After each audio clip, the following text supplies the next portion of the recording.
So you think that you want to save money and not buy a house that's for sale and just buy some land here in Colorado Springs and do that dream thing that everybody wants to do. I'm just gonna buy land and build my own house. Get what I want. Well, are you?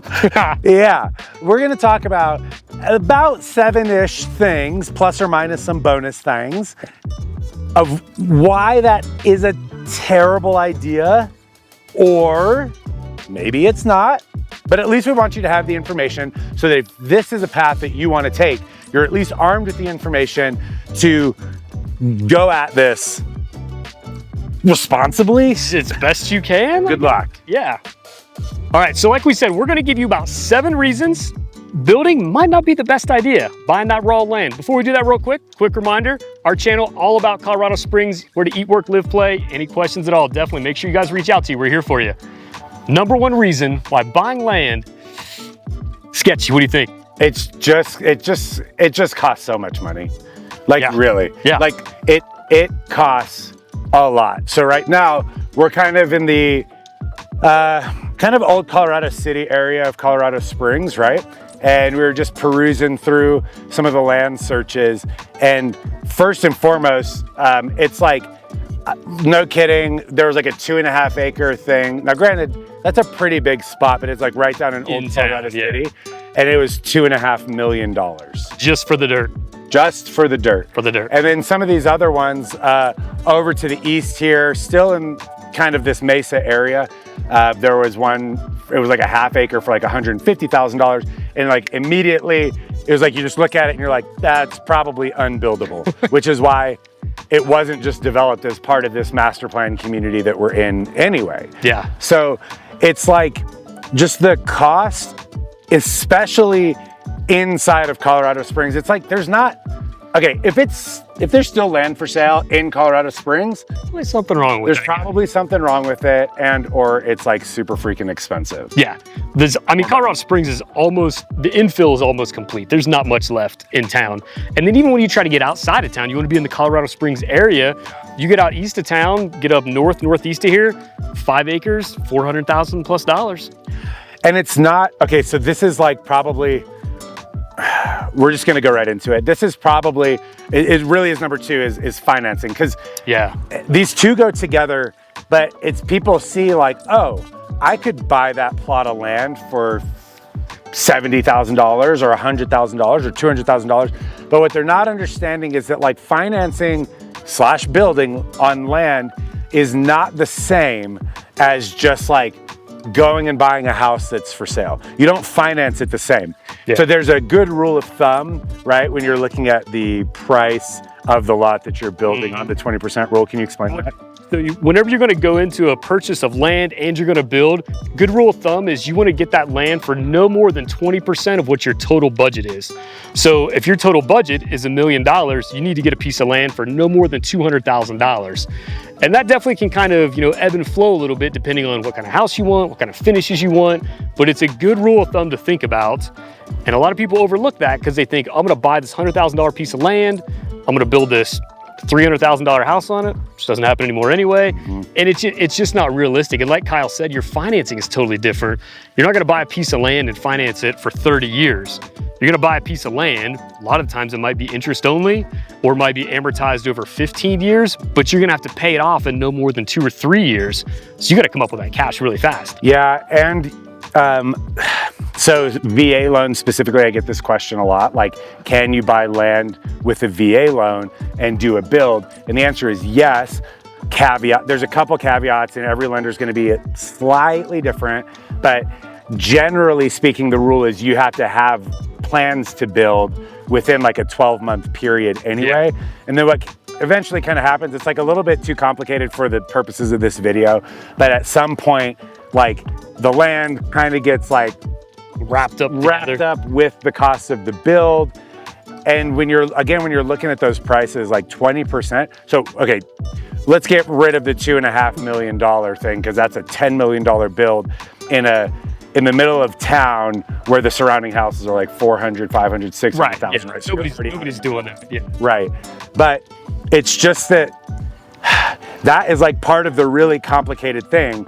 And on top of that, gosh, it's like you could go so many ways with this. The other problem is a lot of people think that, oh, well, we'll just keep the cost of our build down because we'll just build a smaller home. Yeah. But that doesn't always work. No, you have so much fixed cost anyway, whenever you just, no matter what the size of the house is, that your cost, you're gonna save some of the smaller house you build, but ultimately what you end up doing is you end up with a smaller house than you wanted, and you could have just bought a better resale house and not had to deal with all the hassle. Also, super true.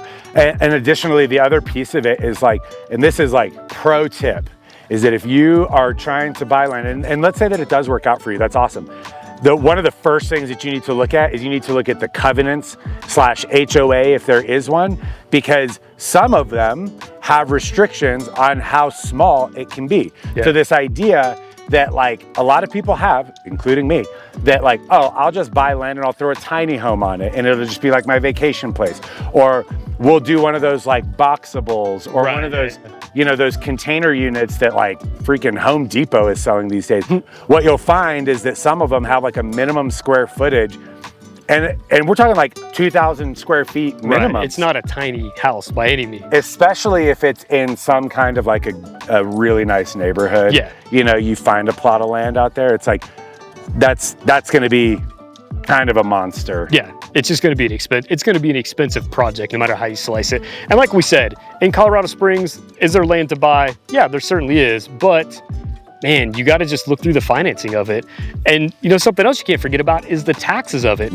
So in El Paso County, the mill levy, or that tax rate that's convoluted, nobody knows how they come up with it anyway, but that rate, it's actually higher on raw land, unimproved land, than what it is on a house. So you might buy that parcel of land for a fraction of the price of what your house would have been, but your taxes are actually going to be more at the end of the day. And is that until the house is built? Until you put a house on it, permits are all closed out, and then they reassess it, and then it brings the rate back down. So your taxes on raw land are pretty high, and sometimes people aren't thinking about that. You know, you get that extra, like, oh, an extra $1,000 a month tacked onto it. That's no joke. Yeah. No joke at all. That's monstrous.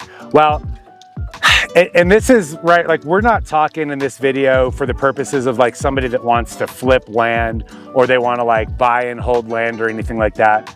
For the purposes of this video, it really is people that are talking about buying land and wanting to build their own home, which I'm just gonna go ahead and caveat this anyway, is it's like, why? Like, why do you want to do that? What is it specifically that you're looking for? Could you just be patient and wait for a resale ultimately? Because it's like, well, if you have like really, really specific things that you want to do at the house, it's like, man, you could find a house with the bones and really just kind of adjust it. Yeah, because a lot of, you know, custom homes, even when they're done, people still are, it's never going to be the perfect home. It's never, no matter what your budget is, it's not perfect. And I think that's a good lead in, because I think a lot of people, they do this because they think, well, I'm going to build the exact house the exact way I want it, and I'm going to have this piece of property, I'm going to do whatever I want to. Maybe you're not going to be able to. There's a lot of due diligence to do. You've got to look at, like Kyle mentioned, HOA, covenants and conditions that are on the property or that parcel of land. There might be some county zoning that's kind of hindering what you want to do. So there's a lot of stuff that goes into the piece of land, because I think a lot of people do, especially, hey, it's out west, it's in the mountains. People say, I'm going to build my place and do what I want, right? It's a dream. Doesn't always happen that way. So just knowing what you want to do with the property and making sure you can actually do that, man, that's critical. And a lot of people kind of skip past that, and they're really sad after they buy that piece of land, and then they can't do what they want. And because other people are doing their due diligence, you can't sell that land now very easily. Yeah. So what we want to do is we want to show you an actual lot of land that is for sale here in Colorado Springs. We just want to kind of show you so that you can get a picture of like what, at least in the downtown area, right? Like, yeah, you can go like way out east, but what we find is that like most of the clients that we have that are trying to move out here, they're trying to get us, they're trying, like you said, they're trying to get that like that west feeling, right? Like, I have moved out west. I've left California where I'm like basically sleeping in my neighbor's bedroom, and now I'm out west and I've got some space. But we want to show you like the reality of what it looks like and kind of help you build a little bit picture of how it would be to try and build in some of these lots that are downtown. Yeah. So let's go take a look at one of those. Okay, so over here on the west side of town, we're right off of 26th Street, and we are on actual vacant land. This is a lot that is for sale, and it's 0.148 acres, and it is $150,000. Yep. So you can do the math there. This is actually a pretty sweet lot, not gonna lie. Yeah. And we wanted to come over here and see it because And pictures really just don't always do it justice. First off, because a lot of listing agents are freaking lazy. Using their phones. Yeah, and they don't take good photos and they don't really help sell this. I bet if somebody marketed this lot better, right, yeah, it would actually probably sell a little bit faster. It's level. You can already see like right next to it, there's a beautiful home that was already built. So the problem though, like we were saying, is there's a couple things like sometimes they're too good to be true. And the only way to really know that is to see it in person. Yeah.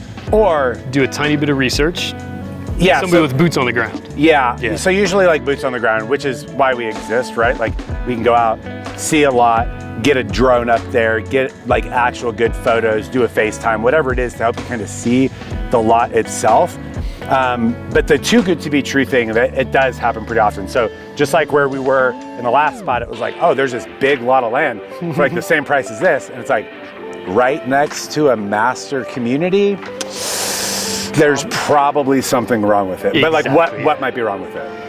So a lot of the times, especially in this area of Colorado, on the west side of Colorado Springs, man, the land, it might just be unbuildable. You know, you've got soils conditions, you've got rock conditions, you know, there's a lot of what we call expanding soil. So you got clay and bentonite and all these things that make a build either impossible or extremely expensive to do. I'd say that's a number one thing, at least in our area. If there's a lot that seems too good to be true, it's probably because it's just about unbuildable. It's been surveyed. Somebody's been out there, they've done the soils test. And like he said, like sometimes, especially when you get like out into the mountains, sometimes it's like that rock is just so freaking hard. Like the cost of drilling that out, blasting it out, doing all that stuff, like that just costs an enormous amount of money. So that's like another just like fixed cost. It just gets dumped on top of you. Added to the pile, yeah. It has nothing to do with you building your house, it's just extra money. And then I do want to double tap on the one that you said about the expanding soil. So, surprise, the earth keeps moving. We are in the mountains, and the mountains move, and they shift, and the hills are alive with the sound of jacking up your house. And I don't know if you saw that video out in Utah. There was like a whole community. There was it just landslided. It was like the whole thing off the edge of the cliff. Yeah, which was so crazy. Now, granted, by that point, that community had been abandoned. Right. They had evacuated the whole city, or that whole like section. Yeah. Which also then becomes a nightmare. It's like, who's responsible? Is it the builder? There's gonna be some lawsuits involved in that one. Yeah. So, anywho, what happens sometimes, depending on where you build, but especially in the foothills, I think it's just more prone, and correct me if I'm wrong, but that settling that always happens no matter where you are, you got the potential for it to happen pretty aggressively when you're somewhere like up here, right? And over years, it's going to continue to settle. Right, I think. And that's why there's like, we talked about like the due diligence for the lot. Like you've got to get it surveyed. You've got to have an engineer person come out there, civil engineer, take a look at it. They're probably going to know the area too, what they've done with other homes around it. And they're going to give you ideas about, hey, here's what you're probably looking at to build on this lot and actually have your house stay where it's supposed to be. So another thing, man, this is really just all about thinking about the total cost of the land. The other thing is, if you buy a resale home, your water's hooked up, your sewer's hooked up, the natural gas is hooked up. On a piece of raw land, you're gonna probably have to pay to do all of that. And a lot of the times those taps will be what we call at the street, so you don't have to go that far. But many times there's a tap fee associated with it, just to the cost you have to pay to tap into whatever that utility is. You can run tens of thousands of dollars for that. So the cost on top of just acquiring the land to actually get it, not the build cost, but just where you can start the build after you get utilities in, like I said, you could be looking at another $50,000 to $100,000 on a lot of lots. Yeah, I was actually having this conversation with a friend of mine out in Utah who they want to do that, right? They want to buy a lot and then they want to eventually build. And I love the idea, but he was like, yeah, dude, it's like crazy because, you know, we were looking at this lot that was like up on the mesa and it was like a whole like half acre. It was this big, beautiful piece. And it was $160,000, I think is what he said. And then he was like, but then you like come down into the city that we live, and there was one down there like, and it was also $160,000, and it wasn't even a quarter acre. Like a tiny little thing, yeah. And I said, and that was one of the things I said to him is I was like, you know, it's partially probably because of just the buildability of that lot. it is, you already have utilities there. I mean, the one that we're standing on right now, you guys can't see it, but the power lines are like right here. There is a house built right there. Yeah. So you already know that the utilities and stuff are already there. And some of those that are like in the city specifically, they're so much easier to tap into that it's gonna be much less expensive. However, it means that that lot of land is gonna be more expensive because the work has already been done. Yeah, you should expect to pay a lot more for that It's piece. kind of that difference of like, when we say like raw land, a lot of times it's like, not just like, I would, maybe I'm wrong. I wouldn't call this raw land. This is land. But this is like land that is ready to be built on. Yeah. Raw land is like, sometimes you go see these things and you're like, I legitimately, I can't even picture how this thing would There's be no built. telephone pole for like 10 miles. Yeah, or I anywhere, don't even know how they're gonna get access here. Yeah. Or like, are you gonna have to build a, what's the thing under the earth for the water? Like the cistern, right? Or like, are you gonna have to be on propane? Are you? Right, yeah. And so, you even get the utilities you want, yeah. yeah, so, and that's not necessarily really the case here in Colorado Springs, really, unless you're like, East or, yeah, east or really like kind of northeast, but it's still something that you have to take into consideration. Yeah, and so just thinking about that overall cost could be a bad idea if you didn't. The last thing I can think of really is just the cost to build. Yeah. So you've got the land, you've got your utilities figured out, you know your house is gonna stay there because you talked to an engineer, you did all this good stuff, and the budget still works for the land, you think the budget works, how much is it gonna cost to build? In Colorado Springs, if you buy just a random piece of dirt somewhere, it's gonna be a custom build. So there's not a production builder that's building in like a neighborhood. They're not gonna come just build your house for you because you're special. You're gonna have to hire a custom builder. And average prices right now, a lot of caveats here, but average price is about $300 a square foot. So you build a 4,000 square foot house, 2,000 on the main level, 2,000 in the basement, pretty common house we see around here. It's 1.2 million, I think that's right, yes. Yeah. $1.2 million, that's for the build. That doesn't have anything to do with the land. That gets kind of pricey. Yeah, well, and compare that to the average price per square foot of a resale. You could buy some amazing resale homes on the west side of Colorado Springs for, in the 200s per square foot. Yep. Maybe even low 200s Yeah. per square foot, depending on where it's at, what the finishes are, et cetera. But yeah, so it's a lot more expensive than what people think. I go back to what we kind of said earlier. Some people think, I'm gonna buy that piece of dirt, I'm gonna spend $300,000, build this little house on it, all's gonna be well in the world. We get this question all the time. That's mainly why we're doing this video too. It just doesn't happen that way, unfortunately. Yeah, and look, we're not trying to discourage you from wanting to do it. If like, obviously you can tell, like, we know what we're talking about and we understand the process and we've been through the process. It's really just to kind of help you understand that there's a lot more to it. And this is, fun fact, is one of the ways to be able to do this at some point in your life is to buy and sell real estate throughout your life. Trade up, if you will. And continue to trade up and allow that equity to work for you. Yeah. I would say like the last major thing that a lot of people don't consider, ooh, man, this is a bonus, is, okay, so we were talking about how the financing can be weird and like, you have to have X amount of dollars in the game. It's not just like, well, I put 20% down, so I'm good to go. It's like, there's all these benchmarks.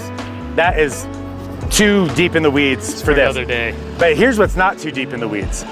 It's gonna take a freaking long time for that house to be built, which is kind of what they're doing behind us. Right. So sorry that it's super loud, but it's gonna take a long time for that house to be built. And so you have to be comfortable financially to build and continue to live. Yeah. Because it could take 12 to 18 months, right? Yeah. Like easily. Yeah, easy, yeah. To get this house built. So where are you gonna live in the meantime? Where are you gonna be drawing your money from while that's not happening? It's not like, just like, well, I'm gonna sell my house and just dump all this money. It's like, okay, well, where are you gonna live? You gotta have a place. And so you're kind of like, more or less like paying two things at Double once. almost, right? And yeah. and it can be a little bit of a monster. So now that being said, this house right here is a custom built home right here, right next to us, and it's overlooking Colorado Springs. It's incredible views. You can see downtown. On the other side of the street, it's a big old open space, like incredible views. And so, yeah, is it like pretty dope? It's pretty nice. If you can make it happen, for sure. I think, yeah, that's the huge takeaway, right? If Yep. you can swing it, it's amazing. We just want to make sure you kind of are thinking through some of the things that might make it kind of tough to swing. But yeah, man, if you can make it happen, you could very well have your dream place. And then the last note, this is the last thing that I'll say, is some people just want it, and I kind of alluded to this earlier, but some people just want it because they like want specific things in the home.